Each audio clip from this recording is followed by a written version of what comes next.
오건 2장 나의 고통 저주받은 나의 동족 로마서 9장 1절부터 5절 말씀. 내가 그리스도 안에서 참말을 하고 거짓말을 아니하노라. 나에게 큰 근심이 있는 것과 마음에 그치지 않는 고통이 있는 것을 내 양심이 성령 안에서와 나와 더불어 증언하노니, 나의 형제 곧 골육의 친척을 위하여 내 자신이 저주를 받아 그리스도에게서 끊어질지라도 원하는 바로라.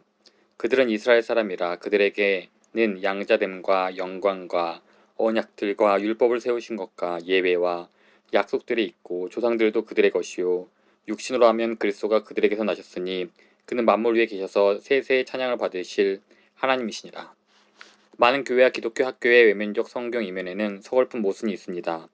이해하기 쉽지 않은 성경 교리를 가공해 믿지 않는 사람에게 매력적인 것으로 보이기 위해 애쓰면 애쓸수록 이들이 교회에 와서 진정한 기독교의 실체가 무엇인지 더욱 알기 어려워진다는 점이 그것입니다.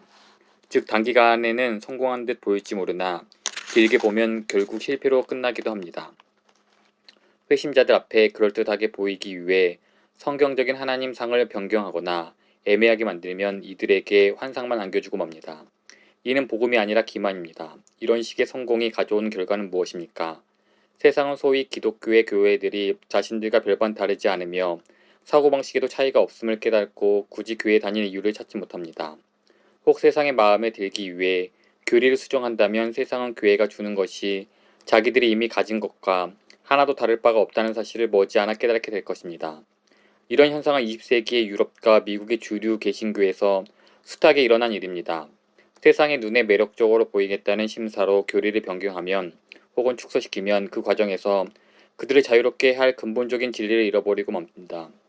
여러 전문가들에 따르면 60여 년 전 주류 자연주의 교회들이 했던 일을 현재 복음주의 교회들이 되풀이하고 있습니다.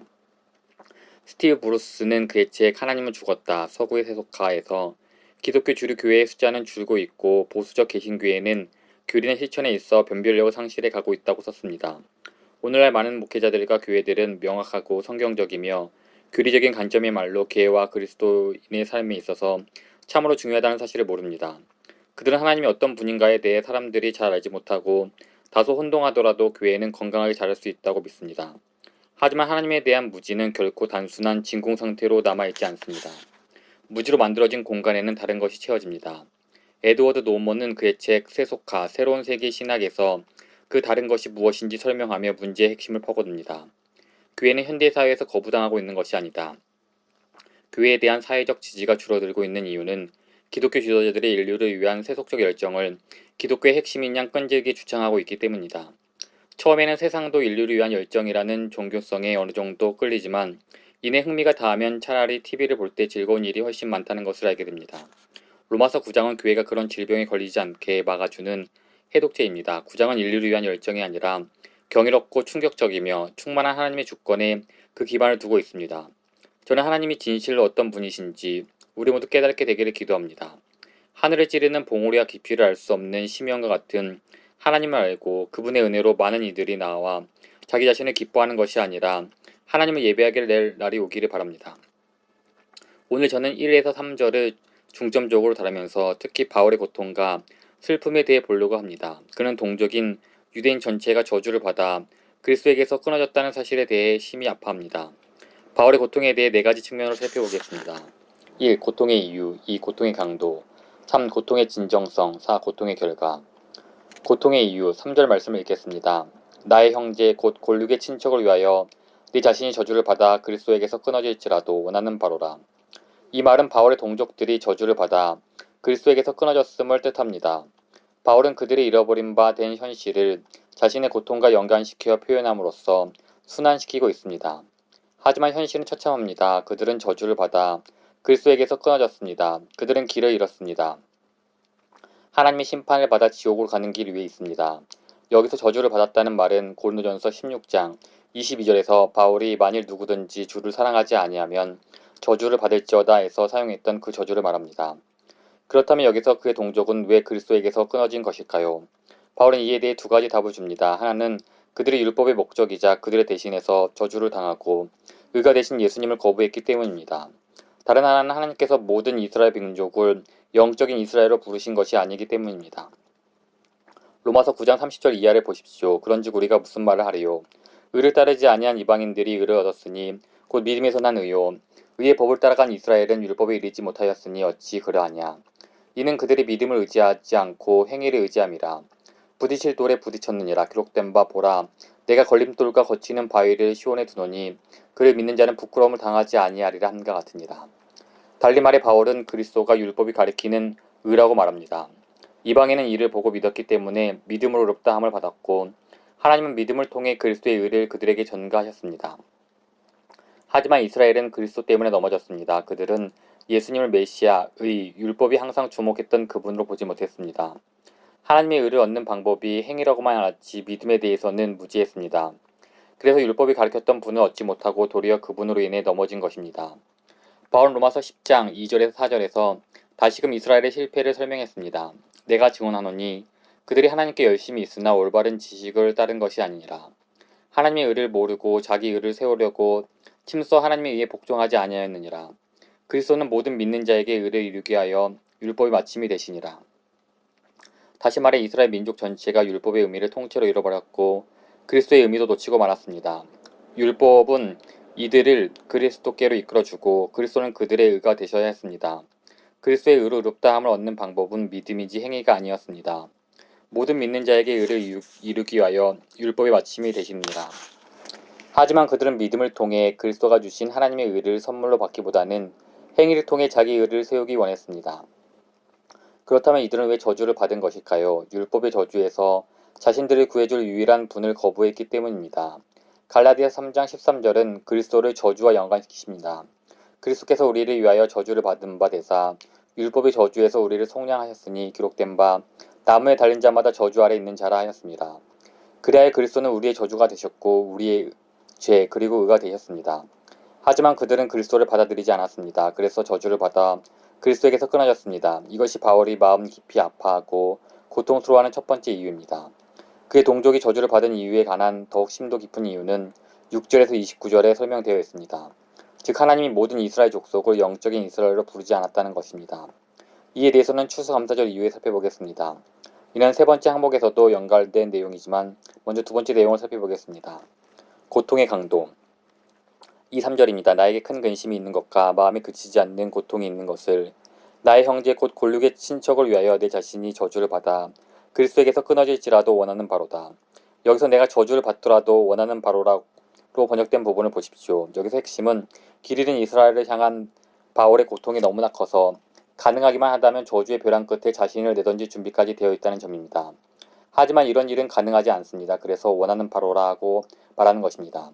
이것이 불가능한 이유는 4절 앞에 있는 로마서 8장 38, 39절에 나옵니다. 바울을 포함해서 그 어떤 것도 하나님이 선택하신 자를 그리스도 예수 안에 있는 하나님의 사랑에서 끊을 수 없기 때문입니다. 하나님은 그리스도의 숭고한 사랑을 입은 자가 스스로 저주를 받도록 하지 않으십니다. 하나님은 누군가가 다른 사람을 사랑하는 나머지 그 사람을 대신하여 지옥에 가도록 두지 않으십니다. 그러므로 바울은 이스라엘을 대신할 수 없고 다만 아파할 수 있을 뿐입니다. 우리도 바울 같은 영혼을 가질 수 있으면 좋겠습니다.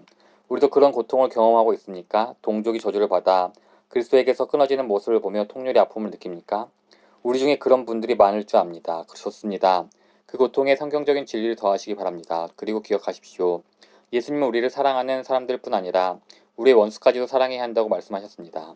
그래서 우리 베들레헴 교회가 기쁨의 장소뿐 아니라 눈물의 장소가 되기를 바랍니다. 우리도 성경적인 기독교 희락주의자들이 되기를 바랍니다. 바울이 고린도 후서 6장 10절에서 말한 것처럼 말입니다. 근심하는 자 같으나 항상 기뻐하고. 그러면 당연히 이런 식으로 질문하는 사람들이 있습니다. 그렇다면 우리는 저주를 받아 그리스도에게서 끊어져 지옥에 있는 사람들 때문에 영원토록 슬퍼해야 하는 것입니까? 천국이 영원한 슬픔의 장소가 되는 건가요? 그에 대한 답은 그렇지 않다입니다. 모든 눈물을 그 눈에서 닦아주시니 다시는 사망이 없고 애통하는 것이나 곡하는 것이나 아픈 것이 다시 있지 아니하리니. 왜 그럴까요? 조나단 에드워즈는 다음과 같이 설명합니다. 경건한 자들이 하나님에 의해 최종적으로 버림받은 자들을 향해 품는 감정에 대해 말하자면 하나님의 사랑이 이를 온전히 삼켜버릴 것이다. 하나님의 사랑이 모든 것을 멈추게 할 것이다. 하나님에 대한 제약된 반역으로 죽은 자들은 지금 우리가 눈물로 이야기하지만 그들이 자초한 비참함 때문에 천국을 힘들게 할 일이 없을 것입니다. 여기서는 우리가 괴로워하며 옵니다만 거기에서는 그리스도의 영광에 사로잡힐 것입니다. 다만 우리가 바울에게서 배울 점이 있습니다. 바울은 그의 동족이 길을 잃고 영원히 바깥 어둠 속에 던져진 처치에 있음을 압니다.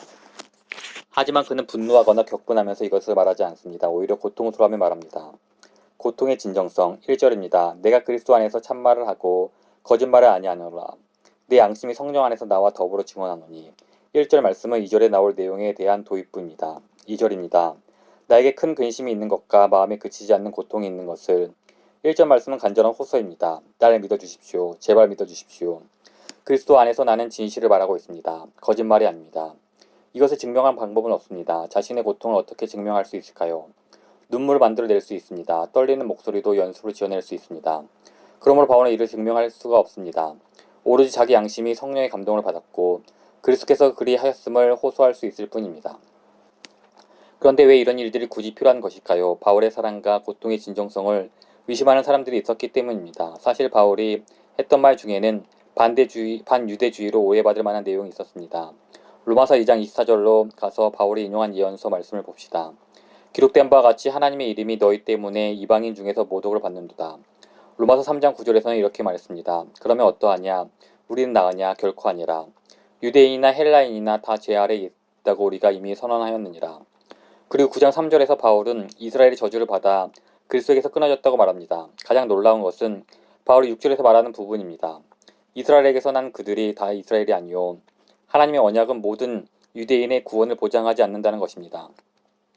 어떤 유대인들이 저주를 받고 그리스도에게서 끊어진 궁극적인 이유는 그들의 선택된 자들 중에 있지 않았기 때문입니다. 바울은 로마서 11장 7절에서 이렇게 말합니다. 이스라엘이 구하는 그것을 얻지 못하고 오직 택하심을 입은 자가 얻었고 그 남은 자들은 우둔하여졌느니라. 바로 이러한 속 깊은 이유 때문에 바울은 자신이 정말로 고통스럽다는 진실을 고백하면서 사실상 맹세를 하는 것입니다. 바울이 맞닥뜨렸던 이런 식의 반박이 앞으로도 항상 있을 것입니다. 사람들은 이렇게 말하겠지요. 하나님이 구원할 사람을 원하시는 대로 무조건적으로 선택하신다면 잃어버린 자들을 위해 진심으로 슬퍼할 수 없을 것입니다. 바울은 그러한 반박을 예상하면서 이렇게 말할 수밖에 없습니다. 나는 이스라엘에 대해 진심으로 아파합니다. 그리고 하나님은 구원받을 자와 그렇지 않을 자에 대한 주권을 가진 분임을 진심으로 믿습니다. 하나님의 마음과 성도들의 마음을 지나치게 단순화시키지 않도록 유의해야 합니다. 이 세상에는 우리가 생각하는 것보다 훨씬 다양한 감정이 있습니다. 바울은 이런 상황에서 우리에게 본이 되는 감정을 제시합니다. 하나님께서 내가 긍휼히 여길 자를 긍휼히 여기고 불쌍히 여길 자를 불쌍히 여기라고 하신 말씀에 대해 그는 긍휼을 받지 못한 자들에 대해 어떻게 고통스러워하는지 보여주었습니다. 하나님의 말씀보다 높아진 인간의 논리를 주의하십시오. 자신이 현재 느끼는 다양한 감정을 하나님의 기준인 것처럼 여기지 않도록 하십시오. 고통의 결과, 저는 로마서 10장 1절에서 그 결과를 발견했습니다. 형제들아 내 마음에 원하는 바와 하나님께 구하는 바는 이스라엘을 위함이니 곧 그들로 구원을 받게 함이라.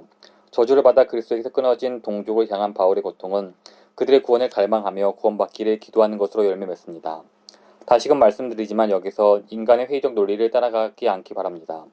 이렇게 말하지 마십시오. 구원은 하나님의 주권에 속한 것이니 굳이 죄인들을 위해 기도할 필요가 없다. 우리는 대신 이렇게 말해야 합니다. 구원은 하나님의 주권에 있으니 소망을 품고 죄인들을 위해 기도할 것이다. 바울은 그들의 구원을 위해 기도했으니 나도 기도해야겠다. 그리스도께서도 십자가에서 그들의 구원을 위해 기도하셨으니 나도 그렇게 기도해야겠다.